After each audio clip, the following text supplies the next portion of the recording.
अस्सलाम वालेकुम दोस्तों, मैं आपको खुशामदीद कहता हूं अपने चैनल पर। मेरा चैनल का नाम है, यूट्यूब पर मेरा जो चैनल है उसका नाम है नवाब खियाजी। NAWABKIAZAI। जैसे कि आप लोगों को मालूम है कि हमने एक एडवर्ब का सीरीज शुरू किया हुआ है, सिलसिले शुरू किया हुआ है।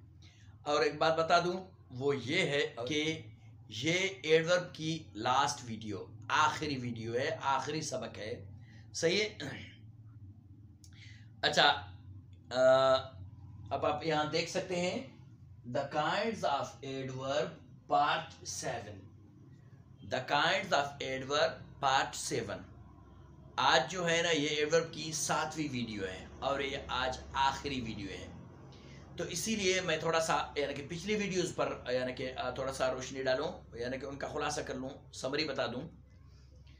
तो वो ये है, ये जो वीडियो है ये the kinds of adverb part 7 है। अब मैं शुरू से बता देता हूं।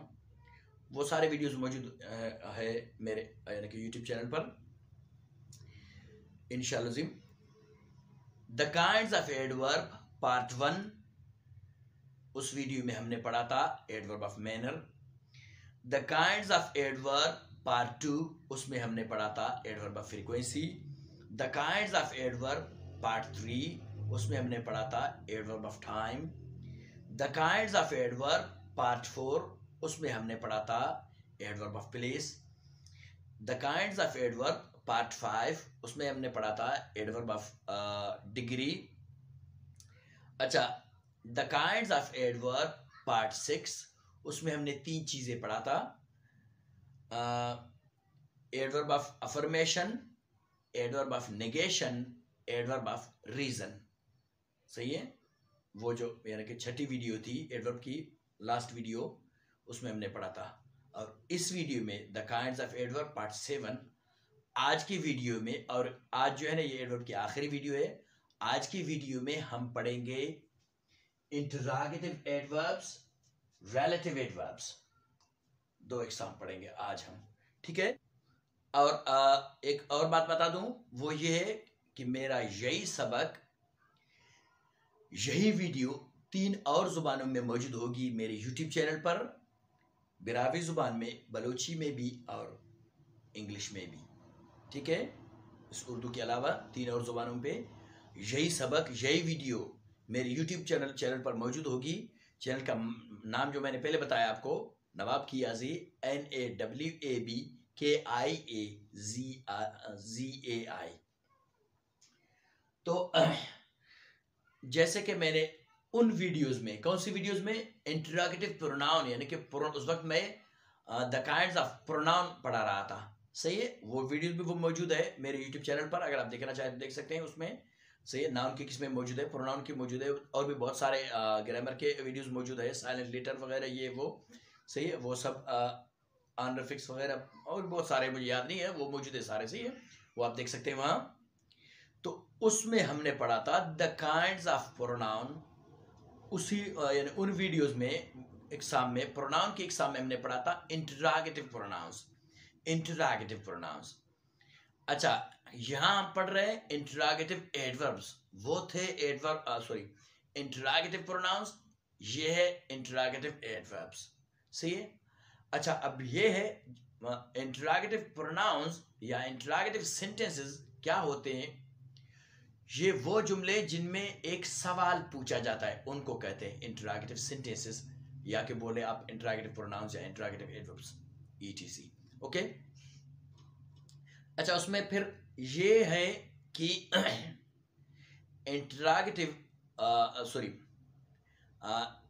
सेंटेंसेस होते हैं, जो सवालिये जुमले होते हैं, वो भी 2 किस्म के होते हैं। सही है। 2 किस्म के होते हैं। कैसे 2 किस्म के? एक वो होता है जो हेल्पिंग वर्ब से शुरू होता है, यानी कि वो सवाल जो हेल्पिंग वर्ब से शुरू किए जाते हैं। कैसे? जैसे is, are, am, was, were, do, did, has, have, okay, will. और इन्हीं हेल्पिंग वर्ब्स को आप अगर शुरू में लगाए तो आपका जुमला ऑटोमेटिक यानी कि इंटरोगेटिव बन जाएगा, सवालिया बन जाएगा। सही है। तो वो किस्म। इसकी दूसरी किस्म है WH family, WH words, WH questions, सही है, जिसे WH फैमिली कहा जाता है। कैसे? जैसे कि who, whom, whose, where, what, why, when, how, सही है, ये सारे WH फैमिली कहा जाता है। और भी शायद हो कुछ, मुझे अब से नहीं आ रहे सारे, सही। अब बात यह है कि WH फैमिली में फिर दो किस्में हैं। कैसे दो किस्में हैं? जो WH यानी कि वर्ड्स होते हैं वो सारे के सारे प्रोनाउन भी नहीं होते, सारे के सारे एडवर्ब भी नहीं होते। क्या होते हैं? उनका आधा प्रोनाउन है, WH फैमिली का आधा प्रोनाउन है, आधा एडवर्ब है, सही। जो बंदों से ताल्लुक रखे उनको एडवर्ब ऑफ प्रोनाउन कहा जाता है। मतलब कैसे? यानी कि उर्दू में मैं आपको बता दूं, किसका, किसको, किसे, ये बंदों से ताल्लुक रखते हैं, सही है। अच्छा, कैसे, कहां, कब, ये एडवर्ब कहे जाते हैं, सही। ये सिंपल सा मैंने आपको बता दिया इनका खुलासा, ठीक है। तो उस वीडियो में हमने पढ़ा था इंटरोगेटिव प्रोनाउंस, इसमें हम पढ़ेंगे वही WH फैमिली वाले, बट इंटरोगेटिव एडवर्ब्स पढ़ेंगे। WH फैमिली के मैंने आपको पहले बताया वो सारे के सारे न एडवर्ब होते हैं, न सारे के सारे प्रोनाउन होते हैं। उनका आधा इधर आधा उधर, आधा एडवर्ब है तो आधा प्रोनाउन है, सही। अच्छा, ये देखिए, इनमें ज्यादातर बंदों के बारे में नहीं होते, ज्यादातर वो बंदों के बारे में होते हैं ज्यादातर, सही है। कभी कोई हो तो चीज के बारे में, यानी अक्सर बंदों के बारे में, किसका, किसको, किसे, इस तरह के जुमले होते हैं उनके प्रोनाउन के। अच्छा, यहां मतलब होते हैं क्यों, कितना, कैसा, कहां, सॉरी, कब, कहां, सही है। अच्छा, इनके फिर रिलेटिव एडवर्ब्स होते हैं। ये देख, रिलेटिव एडवर्ब्स इनके होते हैं वो कैसा, ये होता है जैसा या कैसा, जो भी है, सही है। उर्दू में होते हैं इनके हाउ मच, कितने, ये भी कितने या जितने। अच्छा, वो होता है हाउ, कैसा, ये होता है कैसा, जैसा। अच्छा, वो होता है व्हेन, ये भी व्हेन है लेकिन इसका मानना बनता है वो होता है कब, ये होता है जब, सही है, जब या तब, सही है। अच्छा, वो होता है वेयर, कहां, सही है। इंट्रोगेटिव एडवर्ब में तो रिलेटिव एडवर्ब में होता है जिधर, जहां, सही है। तो ये फर्क होती है इनमें। तो अब चलते हैं जुमलों की तरफ, जुमलों को पढ़ते हैं। Why are you silent? यहां जो है ना एक रीजन, वजह पूछा जाता है एक सवाल में, सही है। Why are you silent? तुम क्यों खामोश हो, रीजन पूछा जाता है। तो इसका रिलेटिव एडवर्ब देखिए, ये भी वही why है। We know the reason why he is silent. हमें पता है कि वो क्यों खामोश है, हमें वजह मालूम है। We know the reason why he is silent. तो क्या है ये रिलेटिव एडवर्ब्स है। अच्छा, उस वीडियो में हमने पढ़ा था वो प्रोनाउन वाली रिलेटिव प्रोनाउन, याद होगा रिलेटिव क्लासेस में।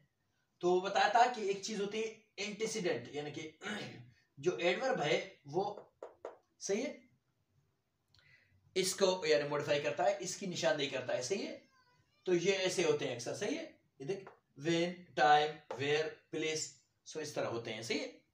तो इन्हें रिलेटिव प्रोनाउन या रिलेटिव एडवर्ब इसीलिए कहा जाता है, ठीक है। तो हो गया we know the reason why he is silent, हमें पता है कि वो क्यों खामोश है।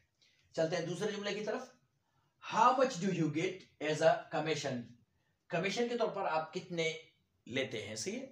तो ये क्या है, क्वांटिटी पूछता है, यानी कि मिकदार, सही है। आप किस में फिक्स होती है, भाई मैं 10,000 लेता हूं, 15,000, जाहिर है वो दूसरी बात होती। यहां जो है मिकदार बताई जाती है सिर्फ, तो ये जो है ना क्वांटिटी कहा जाता है, मिकदार, सही, आप कितने लेते हो। तो अब इसका रिलेटिव एडवर्ब देखिए, we have the information how much he gets, हमारे पास मालूमात है कि वो कितना लेता है। अब वहां सवाल पूछा जाता है, यहां सवाल पूछा नहीं जाता है, ये सादा स्टेटमेंट है, सही, ये सादा जुमले हैं, सही है। यहां पूछे नहीं जाते, यहां बताए जाते हैं, हमें मालूम है कि वो कितना लेता है, ठीक है, हमें मालूम है कि वो कितना कमीशन लेता है, सही। चलते हैं तीसरे जुमले की तरफ। हाउ आर यू डूइंग, ये तो खैर एडवांस इंग्लिश में वैसे हुआ how are you. How are you doing का मतलब हाउ आर यू, आप कैसे हैं, ठीक है।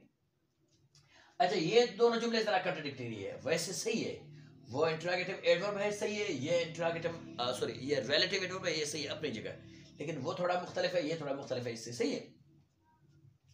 अच्छा, ये होता है हाउ आर यू, तो इसका जवाब होगा आई एम फाइन, ठीक है, उसका जवाब, इसका जवाब इधर नहीं हो शायद, ठीक है, how are you, I am fine, ठीक है। तो इसमें हाउ में स्टेटस यानी कि हालत, हैसियत, रुतबा या कंडीशन पूछा जाता है, ठीक है। तो देखिए आप यहाँ इसका यानी कि रिलेटिव हाउ का ऐसे, I know the way how to teach, I know the way how to teach, मुझे यानी कि टीचिंग का तरीका पता है, मैं टीचिंग का तरीका जानता हूँ, सही है, मुझे पता है किस तरह पढ़ाया जाता है, सही। अच्छा, उसके बाद चलते हैं इस जुमले की तरफ, when do you eat lunch, when do you eat lunch, यानी कि आप लंच कब करते हो, दोपहर का खाना आप कब खाते हो, तो ये टाइम के बारे में पूछा जाता है। अब इसी के आप देखें फिर रिलेटिव एडवर्ब के बारे में, जो टाइम के बारे में है, she knows the time when I eat, she knows the time when I eat, मतलब मेरी बीवी को पता है कि कब मैं खाना खाता हूँ, या मेरी बीवी को पता है कि जब मैं खाना खाता हूँ, वो टाइम, वो वक्त उसको मालूम है, she knows the time when I eat, उसको वो वक्त मालूम है कि मैं कब खाना खाता हूँ, ठीक है। उसके बाद चलते हैं लास्ट जुमले की तरफ, वेयर डू यू लिव, आप कहाँ रहते हो, ये प्लेस की सवाल पूछता है, ठीक है। तो वेयर डू यू लिव, अब ये होगा इसका, यहाँ आंसर नहीं है, दूसरा आंसर है, आई लिव इन खुजदार या आई लिव इन गवादर। यहाँ आपको ये बता दूं कि आई लिव इन खुजदार या आई लिव इन गवादर ये नाउन नहीं है।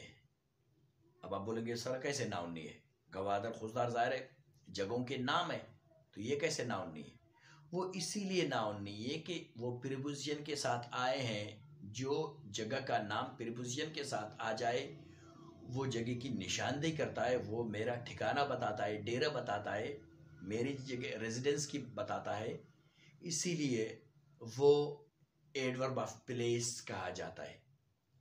वो वर्ड सही है, वो जुमला जो किसी जगह की तरफ इशारा करे, किसी मंजिल की तरफ इशारा करे, मंजिल का बताए, जगह का बताए, उसे एडवर्ब ऑफ प्लेस कहा जाता है, सही है। तो इसीलिए मैंने कहा कि आई लिव इन खुजदार, यहाँ खुजदार नाउन नहीं है, एडवर्ब है। आई लिव इन गवादर, यहाँ गवादर नाउन नहीं है, एडवर्ब है, सही है। हाँ, नाउन होने के लिए इसको क्या होना होता, सिर्फ खुजदार, यानी कि खुजदार एक खूबसूरत शहर है या गवादर एक खूबसूरत शहर है, सही है, इस तरह हो सकता है, वो अलग बात है। अच्छा, प्रीपोजिशन के साथ आ जाए तो वो जगह की निशानदेही करता है, जगह के निशानदेही हमेशा एडवर्ब करते हैं, ये याद रहे, सही है। जाहिर है प्रीपोजिशन के बाद तो सेंस ही नहीं बनाता जुमला, कैसे, मतलब आप बोले आई लिव खुजदार मैच नहीं करता, आई लिव गवादर मैच नहीं करता। चलो कुछ और जुमले देखते हैं, आई एम फ्रॉम खुजदार, अब आप इसको बोलो, आप इसका फ्रॉम प्रीपोजिशन कट करो, आई एम खुजदार गलत है, आई एम गवादर गलत है, तो इसको प्रीपोजिशन लगाना पड़ता है जगह की निशानदेही करने के लिए, I am from Khuzdar, I am from Gwadar, ठीक है, ये हो गई बात। अच्छा, अगर आप या मतलब आप कहे I am going to Khuzdar की जगह आप कहे आई एम गोइंग खुजदार, फिर भी मजा नहीं आता, फीकी लग जाती है। अच्छा, I am going to Gwadar की जगह आप लिखे आई एम गोइंग गवादर, फिर भी थोड़ा बहुत फीका लगता है, अगले को समझ तो आएगा लेकिन फीका लगता है, क्यों, प्रीपोजिशन के अलावा प्रीपोजिशन लगाना पड़ता है उसको एडवर्ब बनाने के लिए ताकि वो जगह की निशानदेही हो, सही है, समझ में आ गई बात। तो ये फर्क है इनमें। आई लिव इन पाकिस्तान, यहाँ पाकिस्तान एडवर्ब ऑफ प्लेस है, यहाँ नाउन नहीं है पाकिस्तान, ये याद रहे, ठीक है, तो ये फर्क है। हाँ, वैसे Pakistan is a beautiful country, सही है, वो नाउन है, सही है। आई हैव सीन पाकिस्तान, बिल्कुल नाउन है। अच्छा, आई एम फ्रॉम पाकिस्तान, यहाँ नाउन नहीं है, एडवर्ब है, जगह की निशानदेही करता है, सही है, ये याद रहे। अच्छा, where do you live, I live in Khuzdar, ठीक है, तो ये जगह की निशानदेही करता है। अच्छा, इसका रिलेटिव एडवर्ब देखें, सही है, वो देखिए आप, वहां भी वाई, वहां यहाँ भी वाई, वहां भी हाउ मच, यहाँ भी हाउ मच, वहां भी हाउ, यहाँ भी हाउ, वहां भी वेन, यहाँ भी वेन, वहां भी वेयर, यहाँ भी वेयर, सही है। लेकिन फर्क ये है कि वो इंट्रोगेटिव एडवर्ब्स है, आप जुमलों को पढ़ के आपको समझ में आ जाएगा, ये रिलेटिव एडवर्ब्स है, सही। वो इंट्रोगेटिव एडवर्ब्स है, ये रिलेटिव एडवर्ब्स है, सही है। तो आखिरी जुमले को देखें, he showed us the place where he lives, उसने हमें वो जगह दिखाया जहां वो रहता है, उसने हमें वो जगह दिखाया जहां वो रहता है, सही जगह, ठीक है। तो ये एडवर्ब ऑफ प्लेस की यानी कि बारे में बताता है। तो याद रहे, उनसे सवाल पूछे जाते हैं, यहाँ जुमले बताए जाते हैं, पूछे नहीं जाते, ये सादा जुमले हैं, पॉजिटिव स्टेटमेंट है, सही है। तो ये फर्क है इनमें। तो उम्मीद है आज की सबक आपको समझ आ गई होगी या आ चुका होगा, जो भी आप समझे, बहरहाल आपको समझने के लिए काफ़ी है, अल्हम्दुलिल्लाह। तो आज की सबक के लिए यही काफ़ी है। इंशाल्लाह ज़िंदगी रही फिर कभी किसी नए ग्रामेटिकल पॉइंट के साथ और नए वीडियो में इंशाल्लाह हाजिर होंगे। और ये याद रहे, ये एडवर्ब की आखिरी वीडियो थी, सही है। उसके बाद फिर किसी दूसरे यानी कि पार्ट ऑफ स्पीच को ले लेंगे इंशाल्लाह। तो ज़िंदगी रही फिर कभी मुलाकात होगी, तो तब तक के लिए अल्लाह ने के बाद।